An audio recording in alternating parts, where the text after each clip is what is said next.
তাকে খেতে জোগাড় করতে হয় না। সে প্রতিদিন কয়েক লক্ষ মানুষের মুখের অন্ন জোগাড় করতে পারে, সেই বাড়ি থেকে সে বিলং করে। তার বাড়িতে প্রতিদিন কয়েক হাজার মানুষ খায়।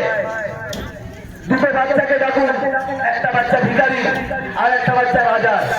দুটো বাচ্চারাতে দুটো রসগোল্লা দিন, দেখবেন ভিখারির বাচ্চাটা রসগোল্লা খাওয়ার পরে আঙুল চুষে খাবে, যেরকম ভাবে মমতার ভাইপো আঙুল চুষে খাচ্ছে। আব্বাস সিদ্দিক হলো সেই হিরের টুকরো ছেলেটা, সেই মানুষটা যে রসগোল্লা ফেলে দেয়, কারণ সে রসগোল্লা ছোট থেকে খেয়েছে। সে তার ভাইপোরে এনে চুরি করে বাড়ি করে ফেলে না, ভাইপোর বাড়ি 1 কোটি টাকা দামের ঝাড় করে ফেলে না,